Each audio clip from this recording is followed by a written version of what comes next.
Boa noite, irmãos. A graça e a paz do nosso Senhor e Salvador Jesus Cristo. Queridos, o choro pode durar uma noite, mas a alegria, ela vem pela manhã. Fica em paz, creia. Tudo isso vai passar. Tudo isso vai passar. O Senhor é contigo, não se desespere. Queridos, eu quero mais uma vez agradecer pelo fato de entrar na sua casa através desse veículo de comunicação. Obrigado por ter esse privilégio, por me dar esse privilégio de poder compartilhar com você mais uma vez da palavra do nosso Senhor. Compartilhe essa mensagem com outro irmão, para que ele também seja alimentado pela palavra de Deus. Hoje nós vamos falar sobre a igreja que nós precisamos voltar a ser. Mas antes disso eu quero fazer uma breve oração com você. Feche teus olhos. Senhor, nós mais uma vez estamos diante da sua presença em oração. E nós fazemos isso no nome de Jesus. Pai, dá-nos a tua bênção nesse momento. Espírito Santo de Deus, fala conosco. Fala com esse meu irmão, com essa minha irmã, Senhor Deus. E que possamos entender, meu Pai, que aquilo que o Senhor fala ao nosso coração é preciso colocar em prática, porque senão não adianta Deus falar conosco se nós não tivermos fé para vivermos essa palavra. Dá-nos a tua bênção, Senhor, então, neste momento. Em nome de Jesus, Pai, que nós oramos, Senhor, e agradecemos. Amém e graças a Deus. A igreja que precisamos voltar a ser. Eu quero começar pedindo para que você faça comigo aí um esforço mental com o intuito de se lembrar de alguns detalhes dos seus primeiros anos de conversão. Você se lembra? Faz um esforço aí para lembrar. Eu quero começar falando por mim, aquilo que eu observava nos primeiros anos da minha conversão. Como nós gostávamos de ajudar a igreja e estar perto uns dos outros. Eu percebia como o povo gostava de ir ao templo para participar do culto da manhã, depois da escola bíblica dominical. Naquela época nós tínhamos ainda a união de treinamento às 17 horas, depois o culto vespertino. Passávamos praticamente o domingo todo na igreja. E aquilo não era de modo algum cansativo, mas muito prazeroso, trazia muita alegria ao nosso coração. Por várias vezes eu cheguei a observar a reunião da MCA, que na época vivia sempre cheia. As irmãs sempre contavam com um bom grupo para orar. O ministério com jovens, adolescentes, crianças estavam sempre também muito atuantes. Nossa, como nós estávamos sempre prontos para atender às necessidades da igreja. Quantas discussões nas assembleias para preencher os cargos da igreja. Não importava qual ministério, o local, o que importava é que nós queríamos servir, nós queríamos participar, nós queríamos ajudar.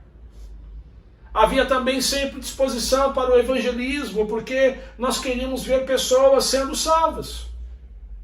Um outro detalhe que eu me lembro também, como nós acreditávamos nas palavras que Deus proferia por intermédio do pastor da igreja. Como nós acreditávamos naquilo que era pregado. E como acreditávamos, corríamos logo para colocar aquilo em prática. Certa vez o meu pastor Freire, eu era novinho, não tinha 1 ano de vida cristã. Ele disse para mim, olha, seja radical, se você não for radical, você não vai cair. Eu era uma pessoa que vinha do vício da bebida. E quando ele me disse essa palavra, eu logo corri para colocar essa palavra do pastor em prática, essa palavra que Deus liberou para o pastor. Então reuni a família, os amigos, disse, olha, na minha casa nunca mais vai entrar bebida alcoólica. As nossas casas estavam sempre com as portas abertas. Um outro detalhe que eu me lembro, sempre com as portas abertas para recebermos os irmãos. Quantas reuniões, quantas confraternizações bacanas, nós fizemos, nós realizamos nos nossos lares. Queridos, nós precisamos voltar a valorizar tudo isso. Nós precisamos voltar a valorizar o culto ao Senhor, a prática da oração junto com os irmãos, a colocar em prática o sermão pregado pelo pastor, a comunhão com os irmãos, o evangelismo, o discipulado. Como a igreja precisa disso, como o Senhor espera de nós todas essas coisas. Portanto, hoje nós vamos ver um pouco como é que viviam os cristãos da igreja primitiva e refletir juntos sobre a igreja que nós precisamos voltar a ser. Eu quero convidar você a abrir a palavra do Senhor lá no livro de Atos, capítulo 2, um texto bastante conhecido, versículos 42 a 47. Diz assim a palavra do nosso Deus: eles se dedicavam ao ensino dos apóstolos e à comunhão, ao partir do pão e às orações. Todos estavam cheios de temor e muitas maravilhas e sinais eram feitos pelos apóstolos. Os que criam mantinham-se unidos e tinham tudo em comum. Vendendo suas propriedades e bens, distribuíam a cada um conforme a sua necessidade. Todos os dias continuavam a reunir-se no pátio do templo. Partiam o pão em suas casas e juntos participavam das refeições, com alegria e sinceridade de coração, louvando a Deus e tendo a simpatia de todo o povo. E o Senhor lhes acrescentava diariamente os que iam sendo salvos. A igreja que precisamos voltar a ser. Primeiro, essa igreja é uma igreja dedicada ao ensino da palavra. Atos 2, 42. Eles se dedicavam ao ensino dos apóstolos.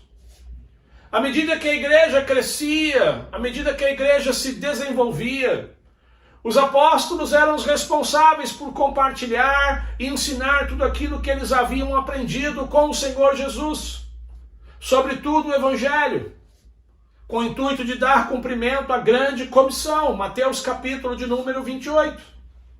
E os discípulos levaram isso tão a sério, que nós logo podemos ver o exemplo. E o exemplo é a pregação de Pedro no dia de Pentecostes, Atos capítulo 2, versículos 23 e 24. Este homem lhes foi entregue por propósito determinado e pré-conhecimento de Deus. E vocês, com a ajuda de homens perversos, o mataram, pregando na cruz. Mas Deus o ressuscitou dos mortos, rompendo os laços da morte, porque era impossível que a morte o retivesse. Pedro aqui ele está ensinando o evangelho às pessoas. Pedro está dizendo que Jesus morreu, foi pregado numa cruz, foi morto pelos nossos pecados, mas que ao terceiro dia ele ressuscitou para nos dar a vida eterna. Ensinar o evangelho era o conteúdo fundamental para o crescimento e o amadurecimento daqueles que iam chegando à igreja, a fim de que eles também pudessem compreender a verdade revelada por Deus, Jesus Cristo. Queridos, hoje nós temos todo esse conteúdo nas nossas mãos. Nós temos a Bíblia com todo esse conteúdo às nossas mãos, à nossa disposição. Hoje nós temos aulas online no interior, no conforto das nossas casas. Nós temos o Lidere que nos ensina a fazermos discípulos. Tudo para compreendermos melhor a palavra e ficarmos aptos para ensiná-la a outras pessoas. Mas apesar de tudo, infelizmente, muitos não estão cumprindo com esse propósito de ser igreja, que é de ser uma igreja dedicada ao ensino da palavra. Queridos, nós ensinamos várias coisas às pessoas. Infelizmente, alguns irmãos ensinam até aquilo que não se deve ensinar. Mas na hora de ensinar o evangelho às pessoas, nós não nos dedicamos. Nós não nos colocamos à disposição para ensinar o evangelho, para dar o nosso testemunho às pessoas, a fim de que eles tenham interesse de conhecer o Jesus que conhecemos. Então, a igreja que nós precisamos ser é uma igreja dedicada ao ensino da palavra. Segundo, a igreja que nós precisamos ser é uma igreja que é dedicada à comunhão. Atos 2:42. Eles não só se dedicavam ao ensino dos apóstolos, mas o verso 42 diz que eles se dedicavam também à comunhão. Essa palavra comunhão, ela significa coparticipação, ou seja, todos os cristãos, Na igreja primitiva, eles participavam juntos da vida religiosa no dia a dia. Atos 2,46 diz que todos os dias eles continuavam a reunir-se no pátio do templo, partiam pão em suas casas e juntos participavam das refeições com alegria e sinceridade de coração. Todos os dias, o verso 46 diz, todos os dias eles continuavam a reunir-se no pátio do templo, ou seja, a devoção religiosa era assunto de todos os dias. Todos os dias, em espírito de unidade, eles se reuniam no templo para adorar ao Senhor. Segundo, essa adoração ela não acontecia apenas no templo, mas ela acontecia também nas casas. Diz que eles partiam o pão em suas casas e juntos participavam das refeições com alegria e sinceridade de coração. Hoje, por conta da pandemia, nós paramos com as nossas reuniões nos lares, mas logo tudo isso vai passar. Então, nós vamos precisar nos abrir para esse estilo de viver o Evangelho no templo, mas também nas casas. Terceiro, essas reuniões nas casas elas geravam tanta comunhão, tanta aproximação entre eles, que eles viviam alertas às necessidades físicas dos outros e voluntariamente contribuíam para satisfazê-las. Pergunta, você está alerta à necessidade do seu irmão? Você sabe se existe alguém na sua igreja passando por necessidade nesse momento? Atos 2, 44 a 45 diz que todos os que criam mantinham-se unidos e tinham tudo em comum, vendendo as suas propriedades e bens, distribuíam a cada um conforme a sua necessidade. Dizer que eles tinham tudo em comum não significa dizer que eles tinham tudo em igualdade, mas que eles mantinham as suas posses sem estarem presos às mesmas. Ou seja, os cristãos da igreja primitiva sempre estavam dispostos a usar das suas posses em favor de alguém, à medida que as necessidades iam surgindo. Assim, eles demonstravam que não pensavam apenas em si, mas também nos outros. Isso indicava o amor que havia na igreja. Hoje, apesar do momento difícil que muitas pessoas estão vivendo, inclusive cristãos, muitos estão dispersos. Muitos não conhecem a necessidade do outro, porque não participam da vida religiosa no dia a dia. Não participam de projetos existentes na igreja que visam cuidar e alcançar outras pessoas. Não estão se dedicando ao ensino da palavra, à comunhão, a caminhar junto. Então, as necessidades não são conhecidas, porque nós não nos dedicamos à comunhão. Estamos no modo online, infelizmente, muitos usam os seus computadores, os seus celulares para várias coisas, mas não utilizam esses aparelhos para participarem do dia a dia da igreja. Essa é a igreja que nós precisamos ser. Uma igreja que mesmo no online valoriza o culto, a palavra de Deus, a comunhão com os irmãos, a participação dos assuntos da igreja. Queridos, se por enquanto o único caminho é o online, são as redes sociais, então vamos utilizar dessas ferramentas. Vamos utilizar dessas ferramentas que nós temos para voltar a ser essa igreja que é dedicada à comunhão, que se importa com os outros, que conhece a necessidade dos outros e que anda junto com os outros. O apóstolo Paulo, em 1 Coríntios capítulo 12, ele chama a igreja de corpo de Cristo. Queridos, no corpo humano, os membros eles estão interligados uns com os outros. Sozinhos, nós não somos membros. Sozinhos, os membros, eles não são o corpo. Sozinhos, os membros não são o corpo. Sozinhos, nós não cumprimos com a função do corpo. Sozinhos, nós não cumprimos com a função de ser igreja. Terceiro, a igreja que precisamos ser é uma igreja dedicada no partir do pão. Atos 2:42. Eles se dedicavam ao ensino dos apóstolos, à comunhão, mas também ao partir do pão. Aqui existe uma referência à mesa de comunhão, às refeições que eles faziam juntos, mas isso também aponta para aquilo que nós conhecemos como a ceia do Senhor. Atos capítulo 20, versículo 7, diz que no primeiro dia da semana eles se reuniam para partir o pão. Então a ceia era algo observado com regularidade pela igreja primitiva, porque ela havia sido ordenada pelo Senhor. Lucas capítulo 22, verso 19, tomando o pão, deu graças, partiu e deu aos discípulos, dizendo: isso é o meu corpo que é dado em favor de vós, façam isso em memória de mim. A ceia é uma ordenança de Jesus para a sua igreja. Nós temos a prática de celebrarmos a ceia do Senhor no primeiro domingo de cada mês. Era assim que nós fazíamos.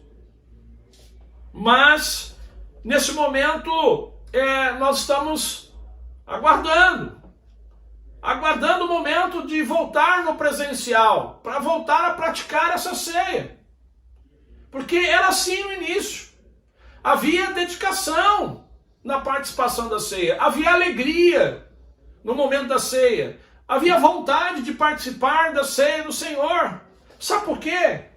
Porque eles entendiam que a ceia era um momento onde juntos eles proclamavam, eles testemunhavam que criam no Senhor Jesus como Senhor e Salvador das suas vidas.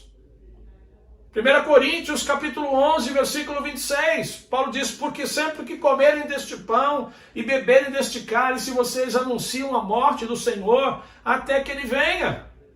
Por isso, eles participavam da ceia, eles eram dedicados para esse momento, participavam com alegria nesse momento, gostavam de observar a ceia do Senhor.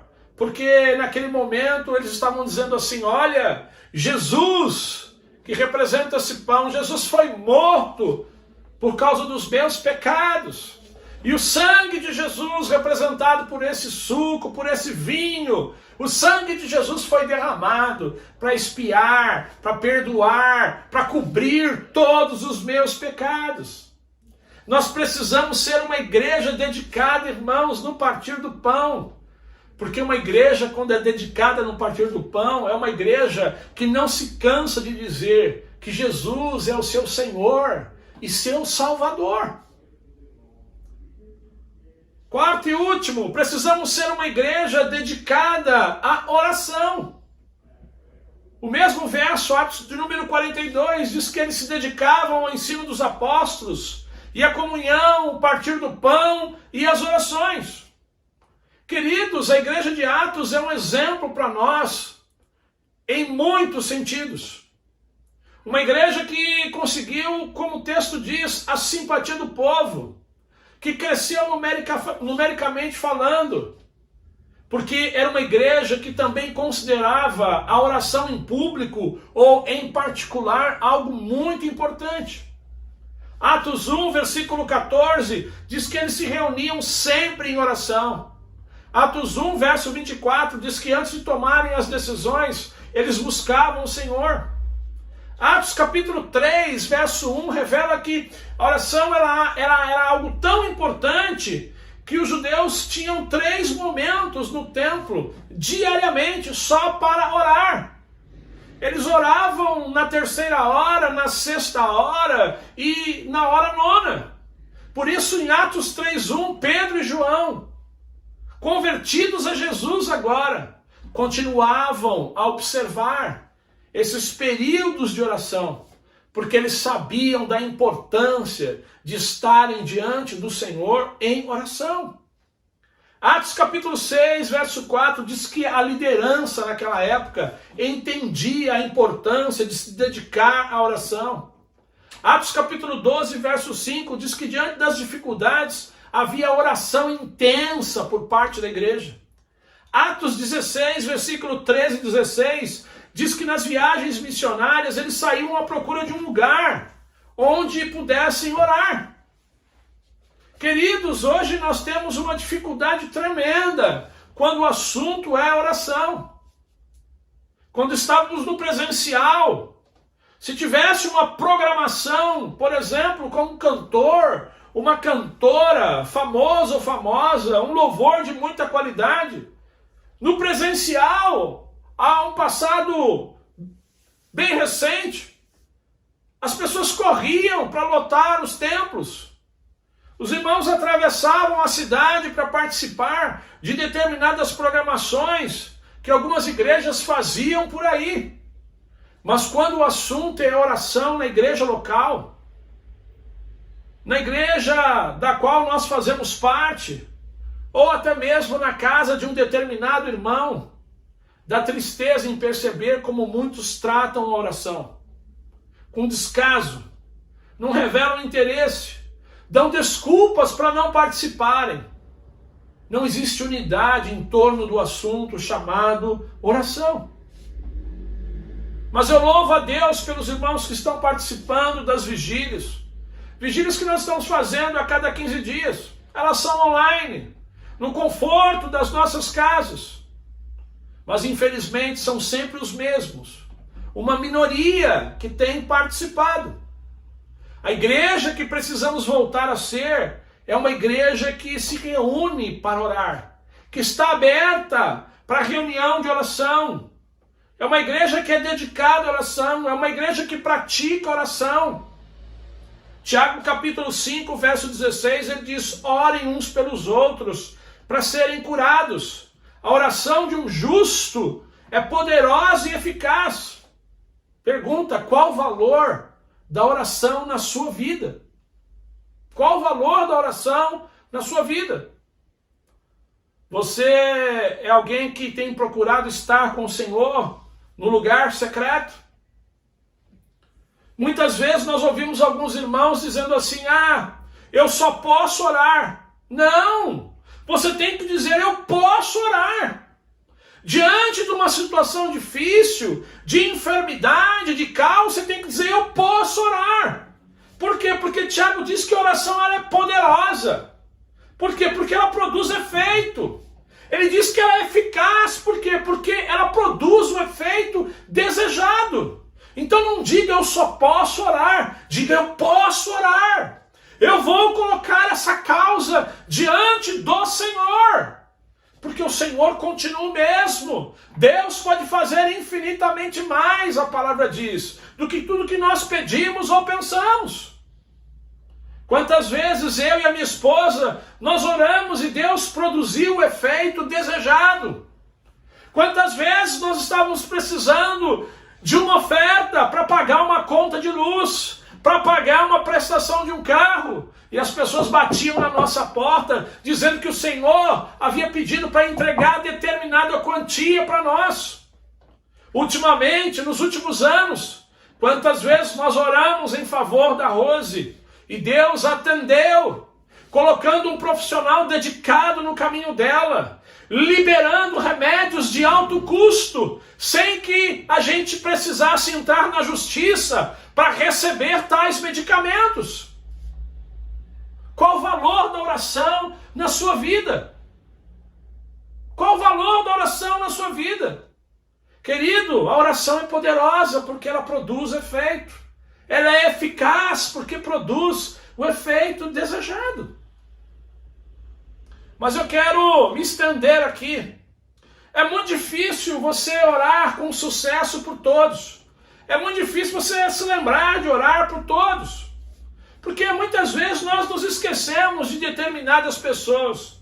Entretanto, é possível, é fácil a gente orar com um pequeno grupo de pessoas por quem nós temos um profundo apreço. A igreja primitiva era uma igreja dedicada à oração. Eles se reuniam, eles caminhavam juntos para orar.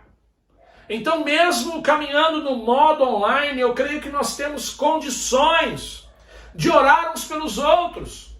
Porque quando nós caminhamos com pessoas, quando nós temos comunhão com as pessoas, A comunhão, ela vai resultar no compartilhamento de necessidades.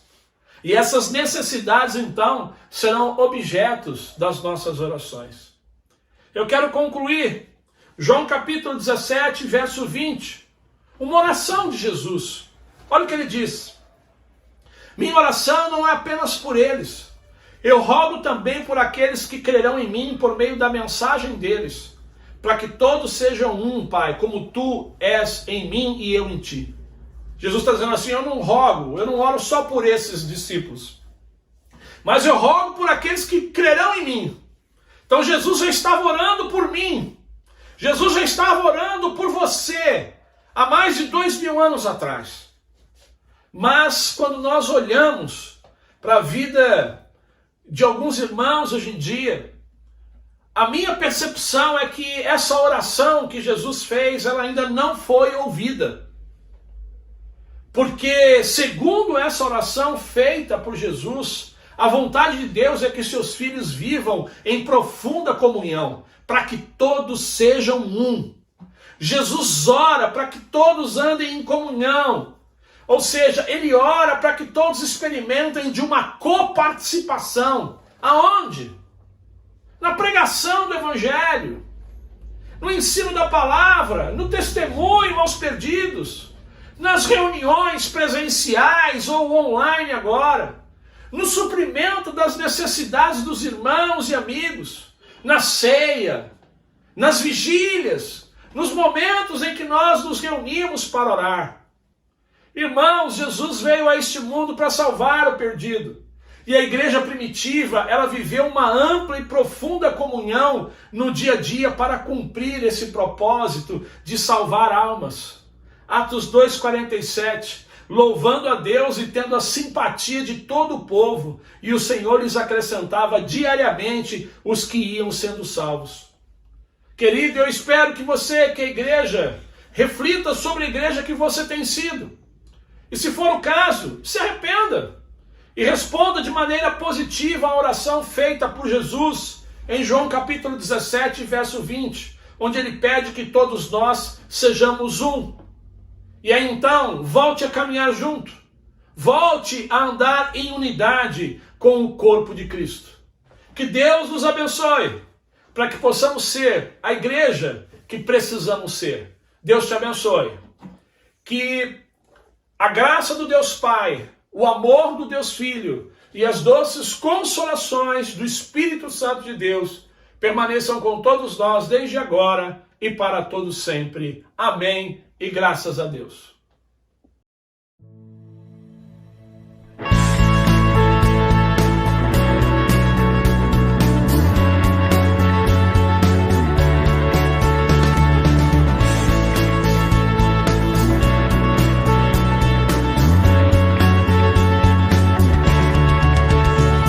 Castelo forte é nosso Deus, escudo e boa espada.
Se nos quisessem devorar, demônios não contados, não nos podiam assustar, nem só